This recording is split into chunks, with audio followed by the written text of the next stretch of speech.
Right. Hi, everybody.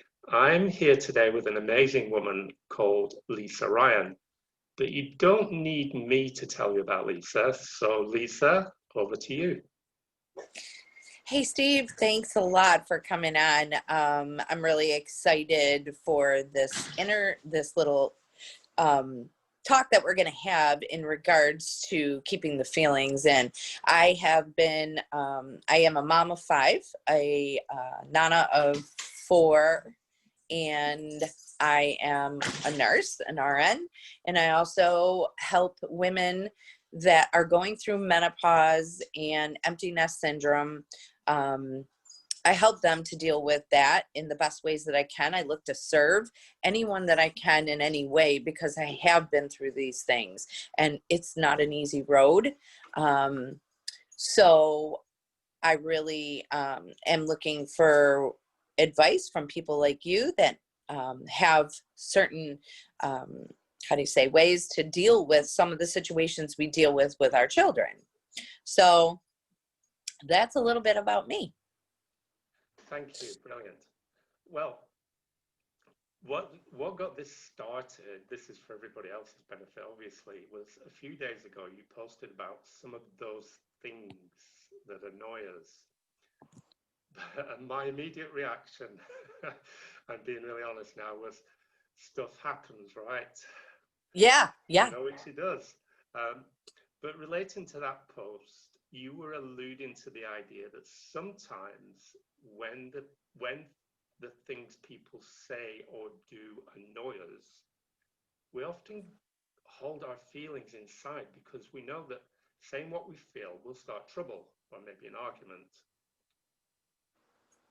Yep. And I don't know about you, but when you get those sort of feelings inside, it really, really can drive us to distraction, can't it? Yes. What example did you have in mind? So being that personally, I have 5 daughters, there's been situations that, you know, when your children grow up and first of all move out, you know, you want to give them everything that you have. But this one daughter has recently made some purchases with her husband, and I can see that it might in the end be a real problem because it's going to be a financial burden one way or another, because we've gone through this. We have experienced these life things, but you can't tell them this, or you can try, but you might start a fight. So in my heart, I was saying to myself, okay, I want to be supportive that they're going to be having a great time with these things that they've purchased. But in my heart, I'm thinking, what's going to happen if someone loses their job? And I don't want to say anything, so I keep it inside and just pray. And that's one of the hardest things I think I can do. But then it almost distances me from the situation. It almost distances me because I want to say something, but I can't. So I shut down. And I think a lot of people do that. Yeah, I think you're right. I was, as you were talking just now, the thought of letting go came into my mind because we have, excuse me, we have 6 children, and one lives in London. We live in the south of France, so she's over 1,000 miles away usually. Another one lives in a French city an hour and a half away, slightly north, and the other one lives in a different French city 2.5 hours away to the east. And we still get post at home for the boys in particular. And my wife says we should open it just in case it's important. And my attitude is no way. We're not going to open that post. That's their responsibility. They've got to deal with changing the address and so on and so forth. Right. But still, letting them go, letting them do whatever it is they want to do out there in those different cities and different country in one case is really hard. You know, it's really hard. Yeah. You know, they've been so dependent for how long? You know, Right. one of them's 25, the youngest of the three is 21.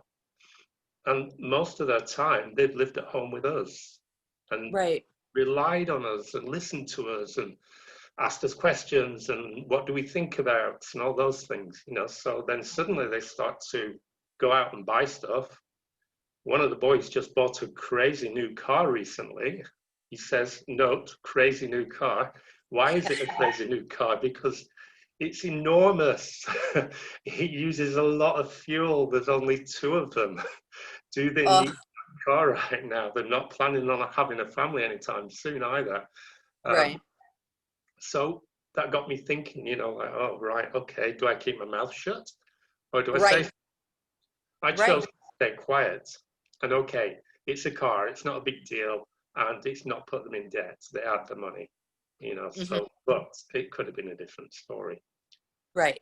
So it's hard to let go. So we might want to ask a question, and anybody can ask this question. And the question is simple. What strategy should I select to safeguard my future physical, mental, and social well-being? Because these things our kids are doing, they kind of affect our mental well-being, and they can affect social well-being if you cut away and pull away from what's going on. You know, it affects different things, doesn't it? Right. It does. So, but the problem with that question is that if we're uncertain about the answer to that particular question, we might start to feel stressed. And if we start to feel stressed, we drift into a challenging world of ifs and maybes. And as you said as well, although I'm going to use my own words slightly, things can feel as though they're starting to tear us apart. You know, with Yes. all this conflict going on. So what on earth can we do about it? How can we manage all this? Right. Well, it's easy to say, yeah, we can manage this. It's not a problem. Or it's also easy to say, whatever, what will be, will be. Right. You know, but that's hard to say. We just said that.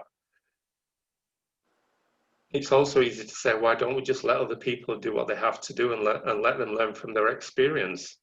But come on, we're parents. We love these guys. That's not Right. going to be easy ever.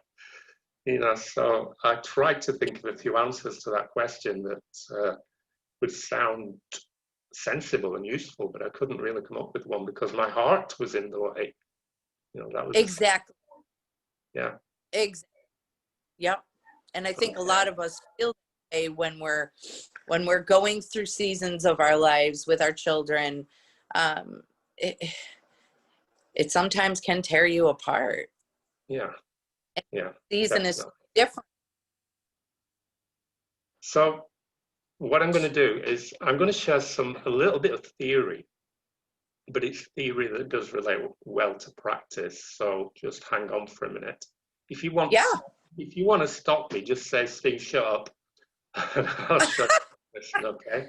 Oh, Um, so let's think for a moment about cognition. So I'm a psychologist. For me, cognition is something that buzzes around here all the time. I use it in my practice and so on and so forth. right. But cognition is what we know or what we think we know. And much of that, probably all of that, is based on our life experiences. So we may have Right. experienced spending a load of money on particular goods, and it may have ended well, it may have ended badly. We've got a lot of experience. Sometimes our experiences are skewed. You know, we've had a particular experience, but somebody else has had the experience, and over time we take other people's experiences and add them onto our own. So that's when we start to get this kind of skewed data. What's true for us isn't entirely what we think is true for us, if that makes sense, because we've got all this Yep. other external information coming in. So we might argue that it's our duty to share our experiences, particularly our learning from the challenging ones, so that people we care about will benefit and have a smoother ride. And Right. that's a natural thing to want to do, you know, so that I think that's fair. Now, obviously that's going to work well if we're going to talk about crossing a busy street, for example, that's logical, it's simple, that's always going to work. But as your example shows, people don't always want our experience because their own cognition tells them a different story. And husband and wife, boyfriend, girlfriend, or whatever relationship, they've got two kinds of sets of cognition coming together. So you've got what you think, they've got what they think, and it gets very mixed up and cloudy and difficult to work out. Right. So maybe the best we can hope for is that they will listen to our perspective. And whether they choose to accept or reject is entirely up to them. It's still challenging for us. But if they do reject, if we let them know that we're always there for them, regardless of the outcome, that's always going to help. I can't think of an example with one of my boys where he did something that I really couldn't agree with. It wasn't illegal or anything crazy like that. But I think he was wrong. I told him what I thought. I told him what a good solution might be. And he didn't entirely choose what I said, but he accepted some of it and kind of added his own little bit into that. So things changed and he moved forward. So that worked quite well. And it might not feel great when they say, well, actually, Mom, Dad, I don't want to go your way. But by us saying, okay, I understand, at least then we're acknowledging that they too have a path to follow.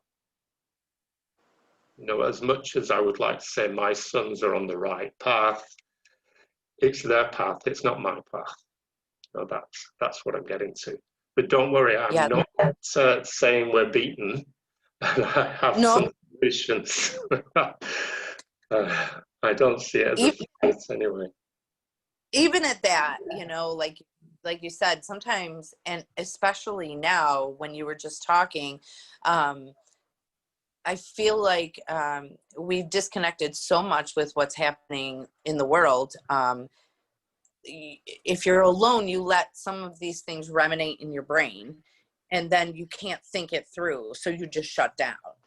And by you just saying, we can give our opinion, we can say what we need to say, but tell them we respect what they're going to do, but it comes out of us, so we release that.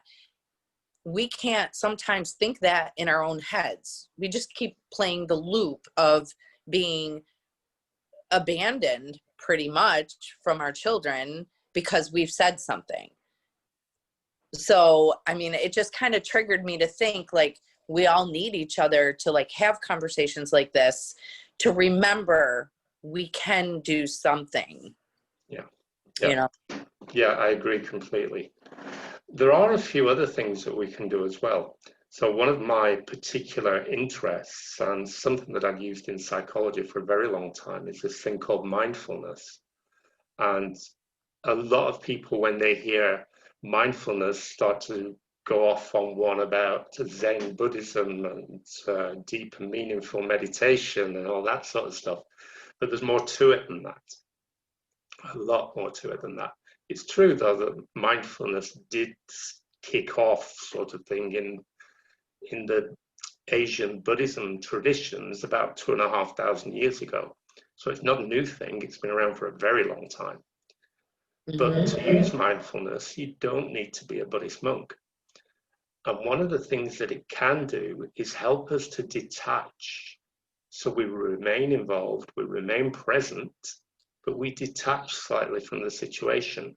So we still love everybody, we still care for everybody, and everybody still knows we do, but we kind of step a little bit out there. And doing that stops what you put in your post and making us feel really pissed off. Yeah.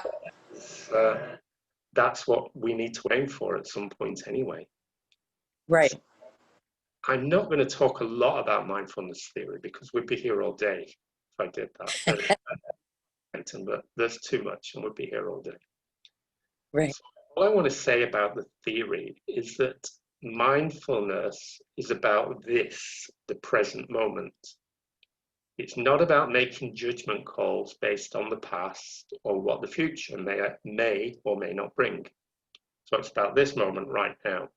You may have heard there's a little saying around, there's a reason why the present is called a gift, because the present moment is right now. It's a gift. It's a gift that we have. And I think that's really cool, a cool idea. Yeah. So what we're doing with mindfulness is gently, not beating ourselves up, but gently noticing what's happening in our mind and experience with this sense of kindness and curiosity. So we're talking about you here. So I'm looking at you, so I'm talking about you. I'm not talking about the daughter who doesn't want or need your input. This is entirely about you. We will link to your daughter in a little while, but for now.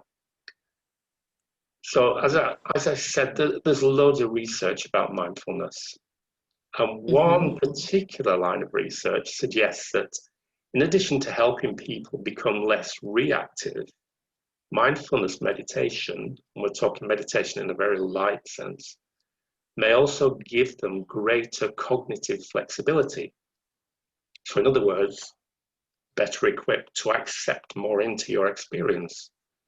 Okay. Which is a very cool thing if you can get hold of how to do this. Yeah. So, there was one study that's worth mentioning, if I can find I did a quick study. Yeah. One study found that people who frequently practice mindfulness exercises appear to develop the skill of self-observation. And what that does is that it neurologically disengages the automatic pathways that were created by prior learning. And it enables us to have present moment input, to integrate present moment input in a different way, in a new way. So that's always positive. These neural pathways that we have up here in our heads, if you think a good way to describe those, and you can probably do this better than me because you've got a medical background. So the neural pathways, you've got a habit. Let's say you've got a habit of drinking really, really strong coffee, and you've got to have several of these really strong coffees every day. It becomes a habit. I'm not saying whether it's good, bad, or indifferent, but it becomes a habit.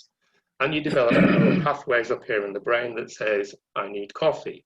It's nothing to do with the effect of the caffeine addiction, but the neural pathways are saying, I drink strong coffee and I need several coffees a day. And over time, it becomes a habit. It becomes deeply entrenched up there. But the good news is we can change them. We can rewrite them. It's a little bit like a computer hard drive. You feed it new information or feed it information in a different way and things can change. So that's what we're looking about. So there is a little warning. It's kind of the warning on the tin with some mindful exercises. And what it is that occasionally they provoke feelings of unease, sometimes even anxiety.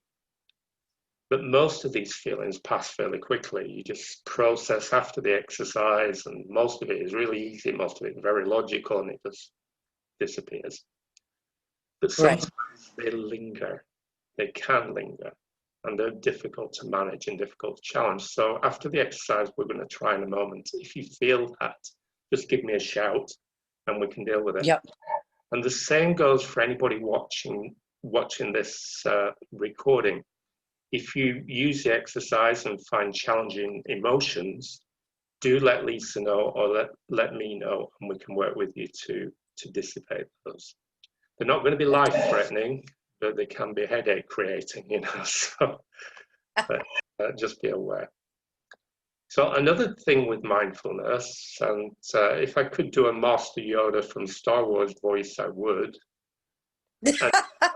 What he said in those movies was do or do not. There is no try. So to get any benefit from mindfulness, you either do it or you don't. If you don't, there'll be no benefit. It's simple, it's very simple. So what I'm going to give to you in a moment, Lisa, is a thing called the Eye of the Hurricane meditation. Sounds a bit wow, but it's pretty cool. And Okay. what this meditation does is that it uses a metaphor, and the metaphor is of a hurricane.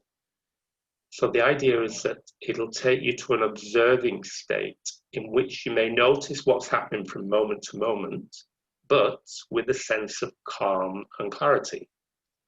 So, for example, the example you shared earlier, you would be able to look at that example and you would approach it feeling calm, and you would be able to see what's going on there.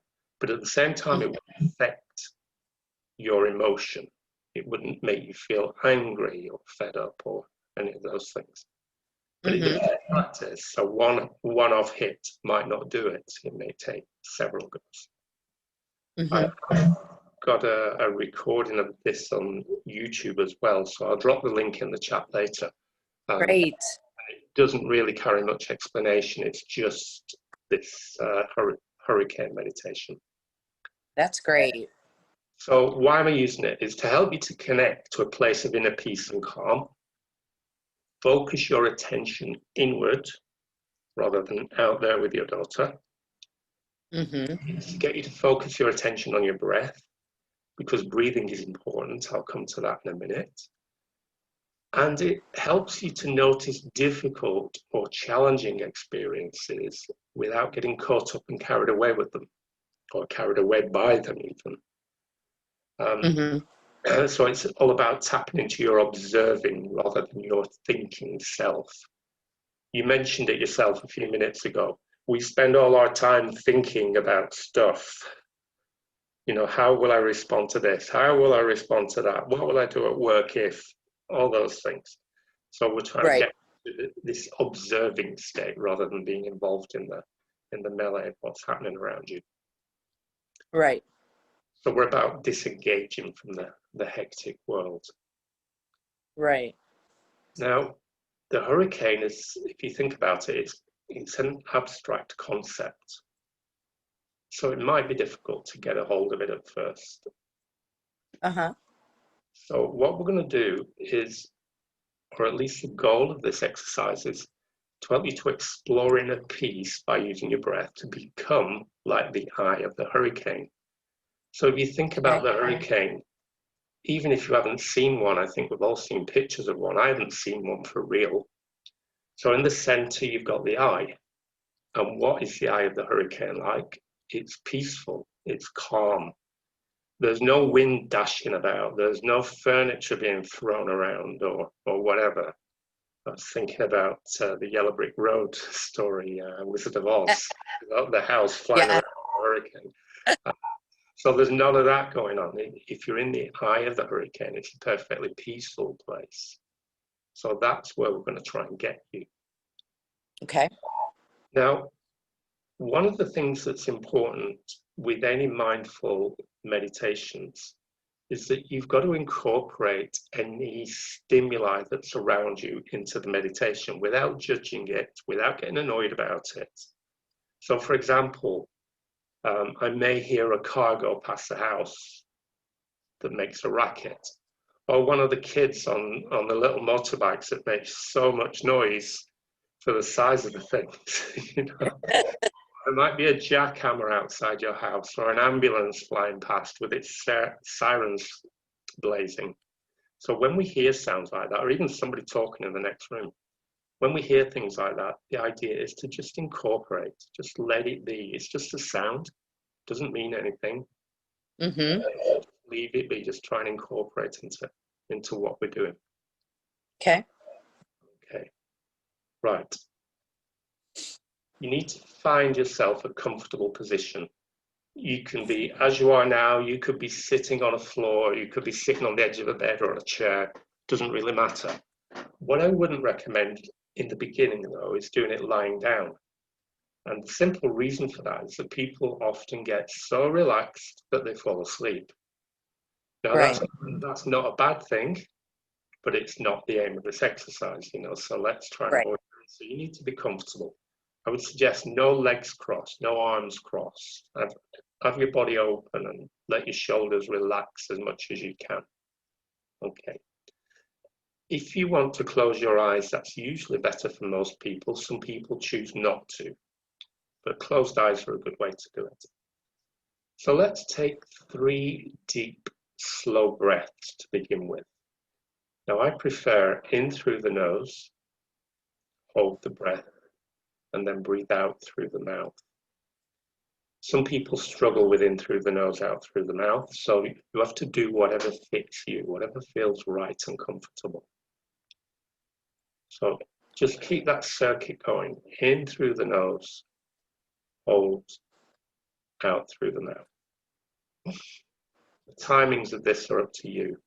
Some people can do this with 5-second gaps between each segment of breathing, others do less. Don't do it quickly, we don't want any hyperventilating. Now become aware of your body. Notice a sense of contact between your body and anything beneath any body parts, beneath your arms, beneath your bottom, beneath your feet. If your feet are on the floor, notice that your feet are on the floor. And notice the clothes against your skin. Don't judge anything, just notice.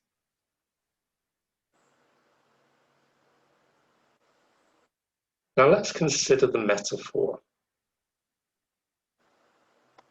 Within the strong, turbulent winds of a hurricane, the eye at the center of the hurricane is quiet, totally peaceful. There's no wind, no movement. So for a moment, picture this idea in your mind. Visualize the strong, turbulent winds of a hurricane and the inner core that is peaceful and quiet. Doesn't matter what color you give it. Doesn't matter whether it's noisy or quiet generally, but imagine the swirling winds and at the center is a peaceful eye. Now what we're going to try and do is see if you can become like the center of the hurricane, so that your current circumstances, your thoughts, feelings, sensations throughout your body can be compared to the winds of the hurricane. Is it possible for you to let go of all these things for a moment so that you're no longer taking part in them? Just like the center of the hurricane is not taking part in the turbulent surrounding winds. So to do this, what we need to do is focus on your breath. Simply breathe in and breathe out. Focus inward.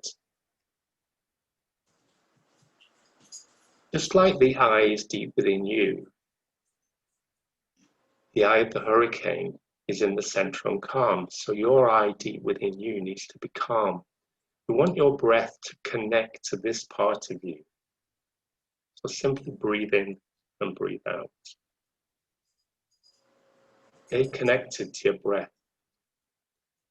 Anything stressful happens in this moment, such as negative thoughts, unpleasant feelings, annoying sounds, difficult life events, memories. Try to look at them as if they are the turbulent wind of the hurricane, whirling around, continually changing and unpredictable in nature.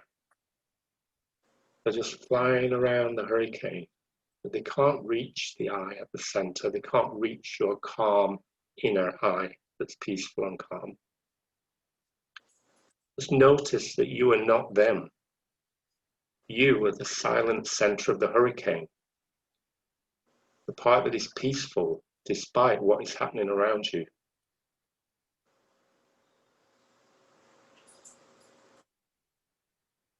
You are not reacting, you are simply observing. Like the wind of the hurricane, these experiences are constantly moving and changing. You, on the other hand, are stable. You're not moving or being carried away by them. Now, as you're breathing, notice how you move more and more towards the center of the hurricane, towards the eye. And just like the turbulent wind of the hurricane, your thoughts, feeling, and whatever is happening outside yourself is still going on, but you are no longer a part of it. You're in a safe, peaceful place. Breathing in, breathing out. So as you sit here, connected to your eye, notice whatever arises. Notice the wind of the hurricane, but don't participate. Stay in the eye. Notice those, notice feelings, and notice sensations. But continue to watch the ever-changing nature of the world inside and outside you. Watch from a distance. Be curious, but don't judge. Don't react to anything you see. It doesn't matter how intense or bad the hurricane gets. The eye is always centered, calm, and at ease. Even the most turbulent hurricane cannot hurt or harm the eye. The eye is perfectly safe. So whenever you feel you need to restore your inner peace, use your breath to connect to this silent part of yourself. Just breathe in and breathe out. It may help to visualize the hurricane with yourself in the center. Sometimes it can be really difficult to see the eye of the hurricane, and sometimes we even forget the eye is there. However, it is always there. If we examine closely enough, even the strongest, darkest hurricane, sooner or later we'll see the eye centered and constant. Okay, now when you're ready, slowly open your eyes. Keep breathing. Slowly open your eyes.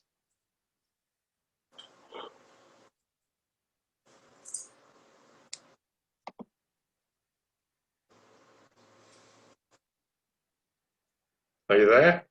You're there. I'm here. I am. Okay, I've got a couple of questions. What was it like to connect to your observing self?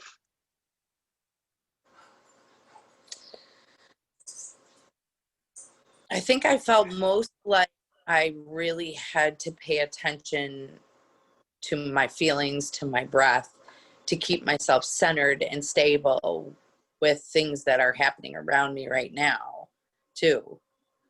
Yeah. So that's perfectly normal and natural. We're human beings, we have all this stuff.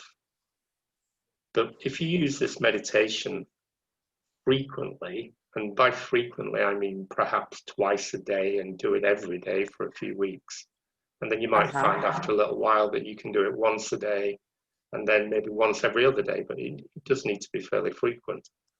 The more you do it, the more it becomes easy to detach from all those things that are going on around you. You're not ignoring them, you're not pushing them away, you're not saying, I'm not going to deal with this stuff, but what you're doing is putting it in a place where it can be better managed. The thing that's really important about mindfulness, and it's not often stated, is that when we practice exercises like this, it becomes almost a natural way of being, but also these neural pathways that I was talking about start to become written in a different way. So the more that changes, the easier it becomes. So when you get situations like the example you gave at the beginning, and you're able to put those in a kind of non-judgmental, curious place, they become easier to manage. So we stop feeling pissed off, and we're more likely to feel, okay, this is the way it is. This is what I can do, but I can't manage this part. It's not about me. Therefore, let's go with the flow. So it's not about ignoring things. So how do you feel now compared to how you felt before we started this? Much more calm and not as reactive as you want to be, because I think that is part of our issue, is that we become reactive because of our feelings. And if we can take some time to notice what we're feeling, like you said, and not be so reactive that it will, it'll help us personally. We, like you said, we can, and we might even if we do want to give some type of support to our family member or whoever's having this issue, it ends up being much more calm instead of reactive, like, you don't understand, this is going to cause a problem in your life later, and that's how I reacted to it many, many, many times. And I find this to be a great way to just center in and calm down. And if there is something that we need to say, we do say it, but we say it with looking outward instead of feeling those feelings as a mom, dad, aunt, uncle, whatever the case may be, coworker. We can kind of think about it first, which I think in today's day and age, we've just become so reactive. Everybody wants everything right now. And that's part of the, absolutely. Great. I've done quite a bit of meditation, but I've never heard that one. And I love it, Steve. That's a great one for people to use. Okay, brilliant. And, That a lot of all the mindful meditations that I used are psychology based. So they're not just, okay, you can find your Zen by using this. There's a lot more to it. Right. We don't have time to go into that stuff right now, but it's quite a fascinating world. And if watching this recording and they have, and this is help for them, because of course we're all different, but if it does help, please reach out to Steve, because he has this knowledge. And if this helped, that's why we're here. We're here to serve people with our hearts, and we want people to have better lives and be happier in this world of craziness. So, please, I just wanted to state real quick, reach out to Steve, because he is a professional at doing this. And it was, and I've never heard that one. So that's great. Beautiful. Thank you, Lisa. That's really nice. I just want to mention one other thing, and this may have happened for you just now when we did the hurricane, but it may happen for other people. Sometimes when we're kind of trying to find the eye of the hurricane, we might notice some things come up that we've repressed from the past. So did you notice anything right now? Don't share anything personal, but... I did. You did, yes. So there you go. If you need to talk about that, just give me a call and we can do it. But it's not unusual. Things like that do come up because we're more centered, we're calm, and suddenly our little brain says, hey, remember me? So, anyway, okay. Right. Great. It's been brilliant to be here with you today, Lisa. Really nice. Thank you.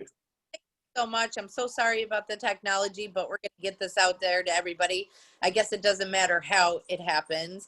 It's just that it happens, and that we continue to serve the way that we can for anyone that needs us. So, Steve, thank you so much. And we will talk soon. That was amazing. Okay. Brilliant. Thanks, Lisa. Okay.